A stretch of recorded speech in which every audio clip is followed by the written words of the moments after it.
여호와여 오직 내가 주께 부르짖었사오니 아침에 나의 기도가 주의 앞에 이르리이다. 여호와여 어찌하여 나의 영혼을 버리시며 어찌하여 주의 얼굴을 내게서 숨기시나이까. 내가 어릴 적부터 고난을 당하여 죽게 되었사오며 주께서 두렵게 하실 때에 당황하였나이다. 주의 진노가 내게 넘치고 주의 두려움이 나를 끊었나이다. 이런 일이 물같이 종일 나를 애우며 함께 나를 둘러쌌나이다. 주는 내게서 사랑하는 자와 친구를 멀리 떠나게 하시며 내가 아는 자를 흑암에 두셨나이다. 아멘. 네, 자리에 앉아주십시오.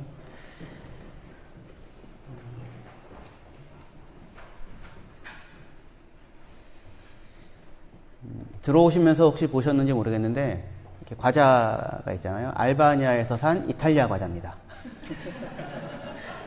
최고급 이탈리아 과자입니다. 정말 맛있습니다. 네. 알바니아에서 샀습니다. 저희가 산 게 아니고요. 선교사님께서 램사인 한인교회 너무 감사하다고, 감사를 꼭 표현하고 싶다고 하셔서 선교사님이 저희를 통하여서 보내주신 것입니다. 네, 맛을 보시면 이탈리아의 맛을 알바니아에서 산 이탈리아의 맛을 느끼실 수 있을 것입니다. 네, 저희 알바니아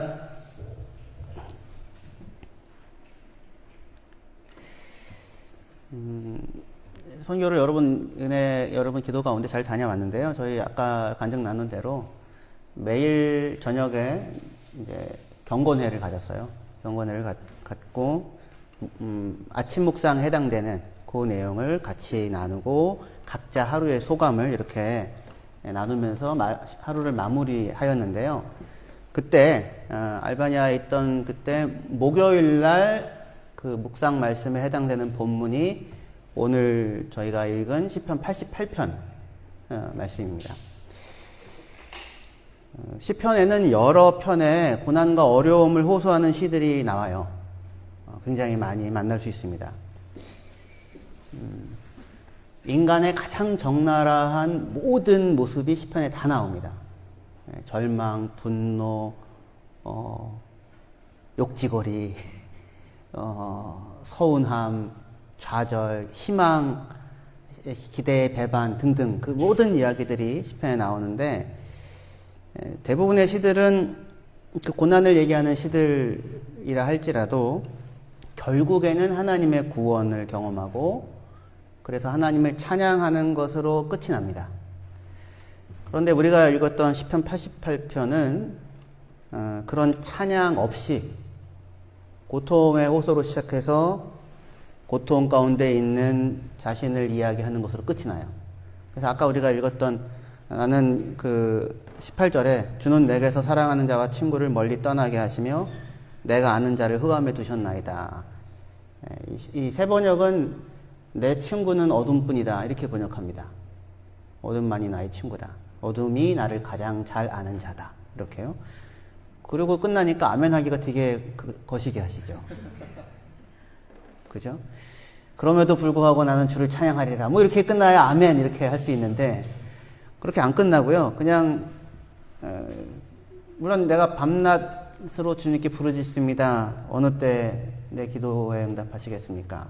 그런 호소로 시작해서 자신의 아픔을 이야기하고 죽을 것 같은 상황, 죽은 자와 다름이 없는 나의 모습, 어려서부터 죽음 가까이에 있었고 지금까지도 그런 어둠 가운데 있는 자기에 대한 이야기들 이렇게 하는 것으로 끝이 나서 아픔으로 시작해서 아픔으로 끝이 나는 그래서 처음 읽으면 되게 당혹스럽습니다. 이게 보통 간증이라고 하는 게 자기 어려운 일들을 앞에 잔뜩 늘어놓잖아요. 그죠? 그래야 뒤에 그런데 하나님이 거기서 건지셔서 내가 이제 살만해졌다 이렇게 얘기를 하게 되는데 그런 배경으로 고통을 사용하는데 지금 이 시는 그렇지 않습니다. 마지막에 반전이 있을 것이라고 기대를 하고 시를 읽지만 시인은 어려서부터 고통을 당했고 지금도 어둠의 끝이 보이지 않는 날들을 살아가고 있습니다. 그 고통을 다루는 대표적인 성경이라고 할 수 있는 욥기도 결국에는 끝에는 욥이 고난을 벗어나는 것으로 끝이 나죠. 그죠? 그리고 요셉 이야기도 결국에는 해피엔딩으로 끝이 납니다. 그런데 이 시편 88편은 고통으로 시작해서 고통으로 끝이 나요. 다시 한번 읽어볼게요. 88편 15절부터 보시면 이게 마지막 부분입니다. 15절에서 18절 부분이요. 내가 어릴 적부터 고난을 당하여 죽게 되었사오며 주께서 두렵게 하실 때에 당황하였나이다. 주의 진노가 내게 넘치고 주의 두려움이 나를 끊었나이다. 이런 일이 물같이 종일 나를 애우며 함께 나를 둘러싸나이다. 주는 내게서 사랑하는 자와 친구를 멀리 떠나게 하시며 내가 아는 자를 흑암에 두셨나이다. 지금 현재 이 시인 곁에는 사랑하는 자도 없고 친구도 없어요. 그리고 남아있는 건 어둠뿐입니다. 그렇게 얘기를 하고 있습니다. 여기서 딱 끝나니까 혹시 내 성경이 더 뒤에 있는데 인쇄가 안 된 건가? 뭐 이런 생각을 이렇게 할 수도 있고, 다른 사람 성경 찾아볼 수도 있고, 88편은 이렇지만 89편에는, 이어지는 89편에는 혹시 반전이 있지 않을까? 그런 생각을 할 수도 있는데, 안 그래요. 전혀 그렇지 않습니다.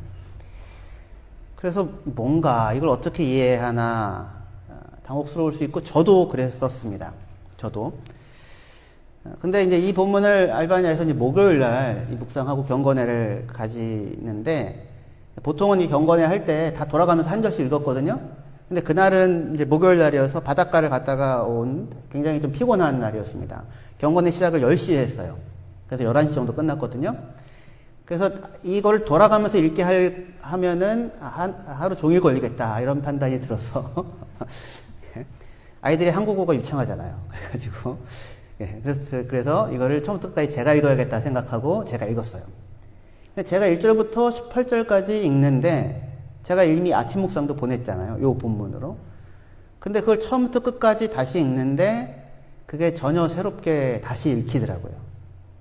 그걸 읽으면서, 시편 88편에 이 사람, 이 답답해 보이고, 낯설어 보이고, 당혹스러워 보이는 이 사람이, 우리는 사실은 가끔씩 어려움을 겪기도 하고, 때로는 우리가 예상보다 훨씬 더 우리가 예상했던 것보다 긴 힘든 일을 만나기도 하긴 하지만 이 시편 88편 사람처럼 어려서부터 지금까지 내내 고통과 어려움을 겪어오는 일들은 없잖아요, 사실은. 그래서 이게 우리에게 잘 마음에 안 와닿을 수 있는데, 그래서 저도 이걸 어떻게 이해해야 할까 고민을 많이 했었거든요, 아침 묵상을 쓰면서도. 근데 그날 이제 목요일 날 저녁 때 이걸 1절부터 18절까지 쭉 읽어 나가면서 들게 된 생각은, 처음부터 사실은 들게 된 생각은, 시편 88편의 이 주인공은 우리에게는 혹시 낯설지 몰라도 생각보다 굉장히 많겠구나. 알바니아에. 어둠에서 태어나서 고통을 살고 아직도 끝이 없는 그 소망하기 힘든, 내일에 대한 기대를 갖기 어려운 상황에서 살고 있는 사람들이 여전히 많구나, 그런 생각이 들었어요. 시편 88편의 주인공들이 여기 있구나. 그렇게 생각하고 다시 이거를 보자 이전과 전혀 다르게 이 성경을 볼 수 있었습니다. 알바니아는 아까 여러분들 잠깐 사진 보아서 알겠지만, 그 영상 속에서요. 제가 알바니아를 3번 다녀왔습니다. 이번이 3번째인데, 한편 발전한 부분도 있고요. 한편은 똑같구나 하는 것도 있고, 한편은 더 낡아졌구나, 이런. 거기 유네스코 그 문화재로 지정된 거리가 있어요. 거기가 진짜 예뻤거든요. 그래서 거기는 진짜 예쁘다고, 거기는 저희 숙소에서 걸어서 한 10분 거리인데, 가보면 좋겠다 사실을 생각했었는데, 거기가 꽤 관리가 안 돼서 낡아져 있더라고요. 그것조차도 관리가 잘 안 되는구나. 근데 이제 거기가 한국의 80년대 중반 정도 수준으로 보였어요. GDP가 한 5천 유로 미만 정도 되는데, 그게 한국의 80년대 중반 정도예요. 칼라 TV 아직 안 나올 때인가요? 80년대 중반이면 안 태어나신 분들 계시고.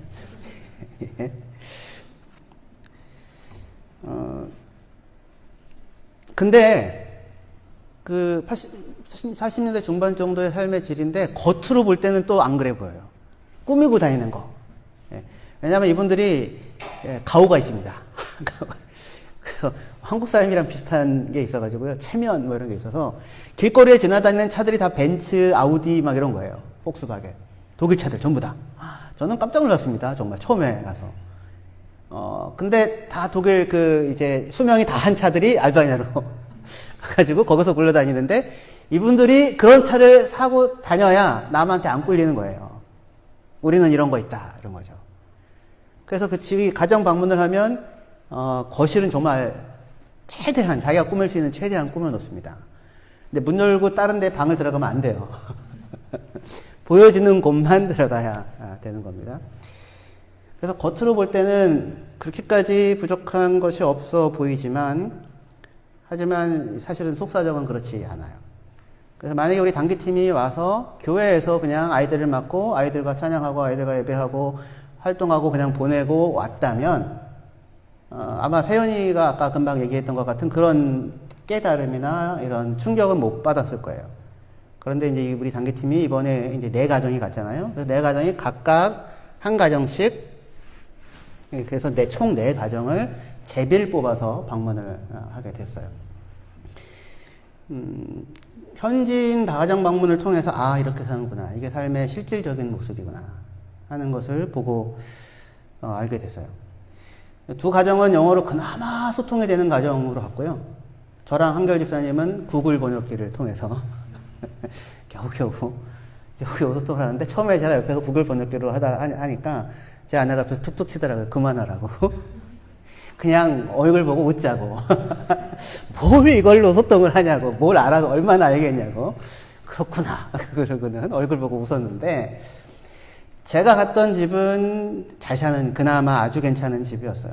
겉으로 볼 때도 크고, 집도 거실도 화려하고, 딸 4명에 아빠랑 엄마, 그리고 아빠의 엄마, 그렇게 살고 있는 집이었습니다. 이분은 독일에 와서 잠시 일도 했었어요. 근데 독일에서 쫓겨난 상황이었고요. 꿈이 독일에서 일하는 것이었습니다. 근데 이분이 계속해서 하는 말은 퍼펙트라는 말이었어요. 우리는 퍼펙트 하지 않아. 알바니아는 퍼펙트 하지 않아. 내 영어는 퍼펙트 하지 않아. 내 독일어는 퍼펙트 하지 않아. 우리 집은 퍼펙트 하지 않아. 우리 아이들은 퍼펙트 하지 않아. 알바니아는 퍼펙트 하지 않아. 하지만 독일은 퍼펙트해. 나는 독일 가서 살고 싶어. 그게 꿈, 독일을 섬기는 분이셨어요. 근데 사실은 제가 3번 갔다 왔지만 정말 잘 사는 축에 속하는 분이었음에도 불구하고 자신의 현실은 퍼펙트하지 않고 자기 삶은 퍼펙트하지 않고 독일은 퍼펙트하고 독일에 가서 사는 것을 꿈꾸는 분이었는데, 그러나 과연 그분이 독일에 가서 살면은 그의 삶이 드디어 퍼펙트해질까요? 어떻게 여러분들의 삶은 퍼펙트 하십니까? 우리에게는 하나님이 계시죠. 여기 와서 고생하는 사람들 많습니다. 여기 알바니아 중에 와서도요. 의사로 오고 간호사로 와도 적응하지 못하고 힘들어 하시는 분들이 많아요. 근데 거기에 있으니까 막연하게 이제 꿈을 꾸고, 하지만 나올 수 없는 그런 이제 상황을 살고 있는 거죠. 민기가 이제 저희 집은 그 집을 뽑았고, 민기가 그 집을 제비를 뽑는 바람에 오재환 집사님은 아까 금방 봤던 그 집에 가게 됐어요. 5식구가 방 하나 거실 하나인 집에서 생활을 하는데, 18살, 그리고 16살, 17살 정도, 그리고 어린 남자아이가 있는 가정이었습니다. 장성한 딸들은 거실 소파에서 자고, 청소 일을 하는 어머니가 생계를 책임지고 있는 가정이었어요. 4가정 다 아빠들이 있는데 다 실직자였어요. 근데 이 가정만 그런 게 아니라 슈카드라 전체적인 분위기가 다 그래요. 예배를 할 때 청소년부 아이들과 예배할 때 요셉의 꿈에 대해서 얘기하면서 너는 꿈이 뭐니? 꿈이 뭐니? 물어봤는데, 여기 큰아이 사만다라고 하는 아이는 의사가 되는 게 꿈이라고 얘기를 했고, 둘째 아이는 메이크업 아티스트가 되는 것이 꿈이라고 얘기했어요. 그리고 정말 그렇게 할 만큼 아이들이 깔끔하고 깨끗하고 너무 예쁜 얼굴과 미소를 가지고 있는 아이들이었어요. 그래서 가정법만 하는 그 오장 집사님네 가정에서 우리보다 잘 살 거야 뭐 이러면서 갔다고 하더라고요. 근데 뭐 이 삶의 형편이 나쁘냐, 뭐 힘드냐 안 힘드냐 뭐 그런 상황이라기보다, 그게 저희가 무슨 감성 뭐 이런 얘기를 하려고 하는 것이 아니라, 어쨌든 가서 본 그 아이들 삶의 모습은 상상 밖의 모습이었어요. 그러니까 이 나라가 그렇다라는 얘기를 좀 하려고 합니다. 대부분의 남자들이 직업이 없고요. 대부분 엄마들이 다 생계를 책임지는 상황입니다. 교회에 출석하는 아이 가운데 한 아이는 이제 한 7학년 정도 남자아이인데 학교 다니는 걸 그만두고 소를 키우고 있다고 하고요. 두 아이, 여자아이와 남자아이, 이제 형제죠. 형제 자매인데 알바니아 슈코드에서 태어났다가 프랑스로 입양이 됐다가 거기서 다시 알바니아로 입양이 된 그런 아이. 입양되는 아이들이 그렇게 있더라고요. 그리고 이혼한 엄마와 그 이모 집에서 같이 사는 아이들도 그렇고, 그러니까 삶 자체가 안정되어지지 않은 곳에서 아이들이 자라고 있어요. 그래서 기회만 되면 떠나고 싶은 땅에서 사는데, 그런데 아이들의 미소는 생각보다 너무 밝고 아름다웠어요. 어쩌면 그 아이들은 다른 형태의 삶의 모습을 경험해보지 못했기 때문에 낯선 곳에서 온 저희들, 다른 곳에서 삶을 경험한 우리들의 눈에만 그 삶의 모습이 안타까워 보이는 것인지도 모르겠습니다. 근데 이 아이들의 이런 모습들을 보면서 시편 88편의 기자의 이 이야기가 이렇게 겹쳐서 느껴지더라고요.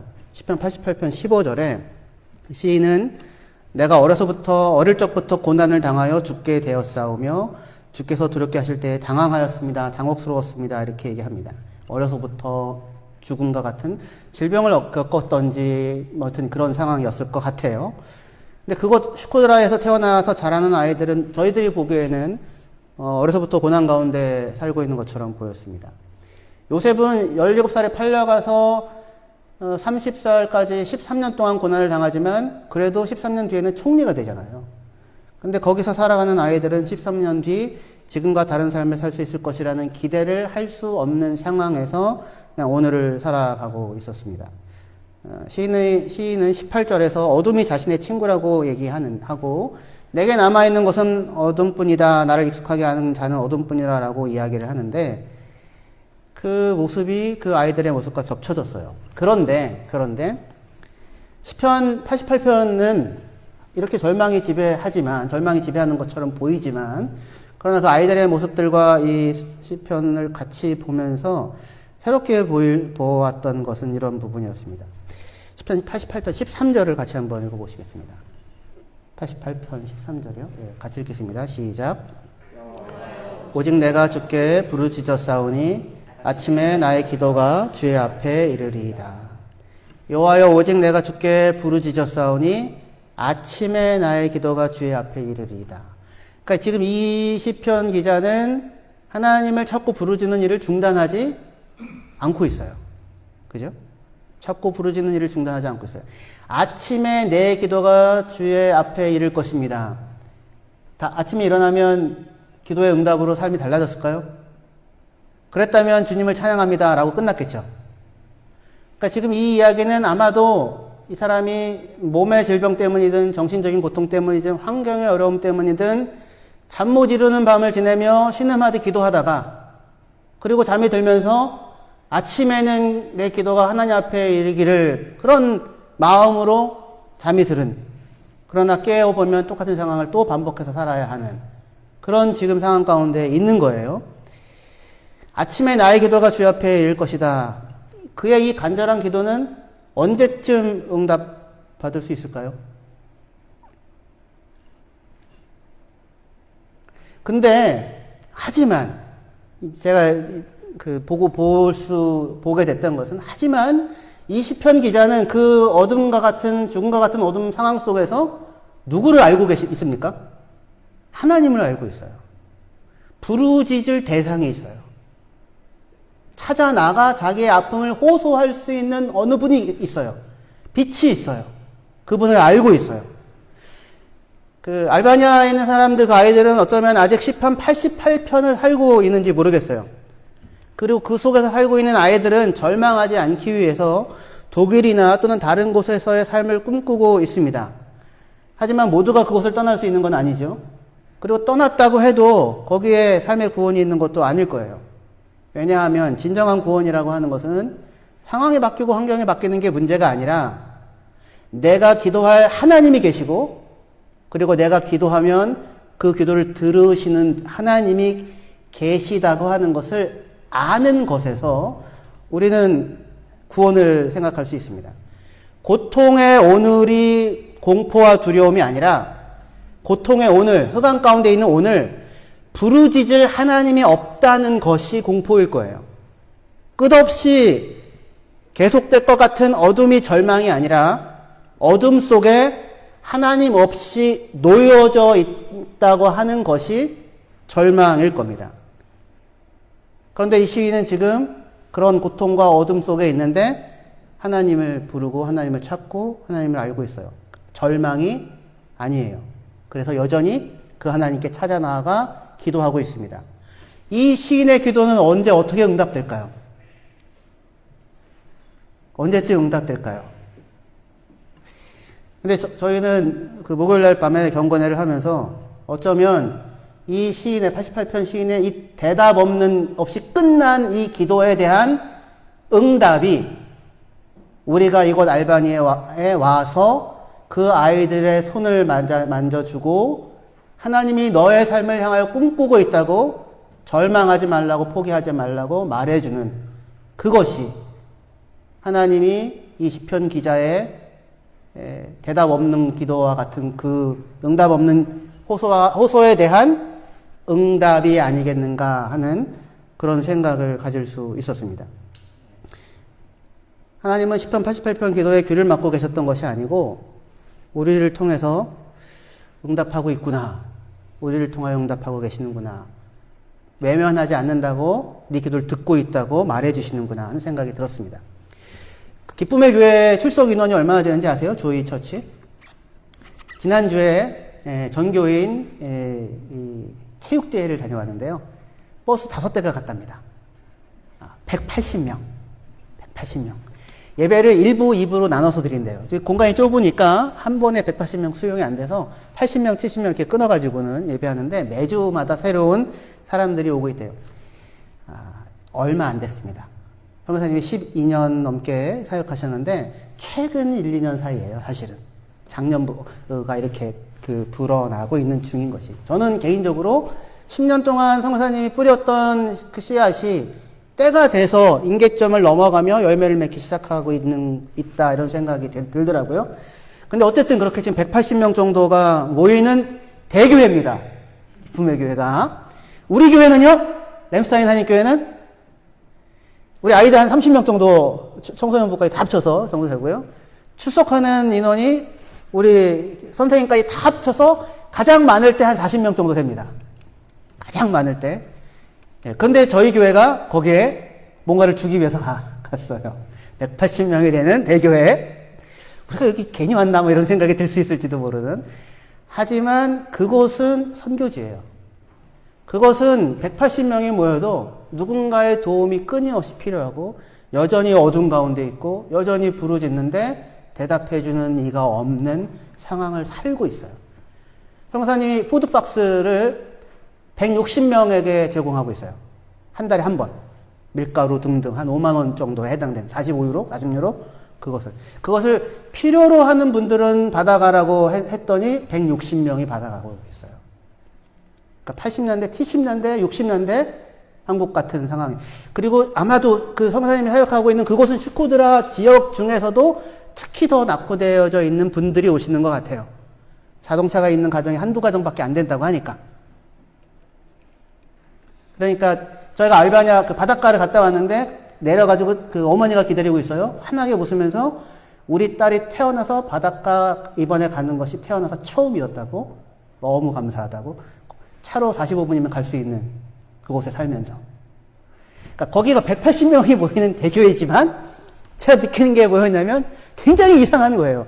우리는 40명이 채 안 되는 사람들이 모여서 끊임없이 오고 가는 이상한 공동체. 여기가 독일인지 한국인지 미국인지 한국 사람이 샀는데, 그래서 저희 그 플래카드도 알바니아 국기, 한국 국기, 독일 국기, 미국 국기 그렇게 다 해놨어요. 우리는 도대체 뭔가. 근데 우리가 그들을 위해 기도하고, 우리가 가서 선교원금을 전달하고, 우리가 가서 아이들의 손을 잡아주고, 우리가 가서 안아주고, 우리가 무언가를 주고 기도하고, 그럴 수 있는 교회로 여기 있어요.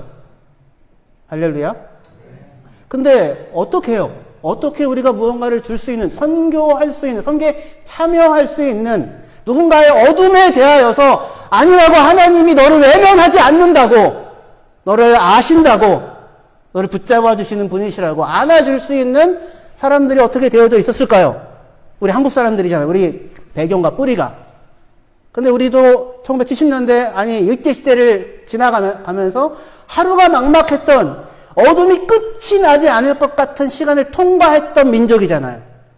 끊임없이 부르짖어도 변화가 없는. 근데 그 땅에 누가 들어옵니까? 선교사님들이 들어오시죠. 하나님께서 선교사님들을 보내주셨죠. 하루아침에 내 기도가 당신 앞에 이르리이다. 그 아침이 어느 아침인지는 모르지만 그것이 하루아침에 일어난 일은 아니었지만, 하지만 하나님은 결코 우리의 믿음의 조상들, 선조들, 그리고 우리들의 기도를 외면하지 않고 그들에게 선교사들을 보내시고 후원하고 기도하는 손길을 통해 내가 너의 기도에 응답하는 하나님이라고, 내가 구원이라고, 내가 너희를 위하여 생명을 주었다고, 그렇게 응답을 하시는 분이셨어요. 그래서 우리가 지금은, 저희 대교회죠. 저희가 대교회죠. 하나님의 은혜가 우리를 붙잡고 있고, 그것이 우리를 부욕해 하며, 어두운 가운데서도 부르짖을 하나님이 있다고 하는 것, 내게는 그런 분이 있다고 하는 것, 그 수렁과 같은 곳에서 나를 건져내신 분이 내 하나님이라고 하는 체험이 있잖아요. 우리나라 사람들이 다, 저희 여러분들이 그 증인들이잖아요. 그 부유함을 가지고 당신의 삶에도 하나님께서 빛이 되어주신다고, 이 하나님을 알고 붙잡고 살아가라고, 그럴 수 있는 교회로, 그럴 수 있는 성도로 하나님께서 우리를 부르셨습니다. 88편에 대한 응답은 우리들일지 모르고, 그리고 그 응답을 위하여 예수께서 오셔서 십자가를 지셨습니다. 그리고 그 부유함이 우리 엠사인 한인교회 성도님들 모든 우리 삶 가운데 날마다 누려질 수 있기를 주의 이름으로 축원합니다. 기도하시겠습니다.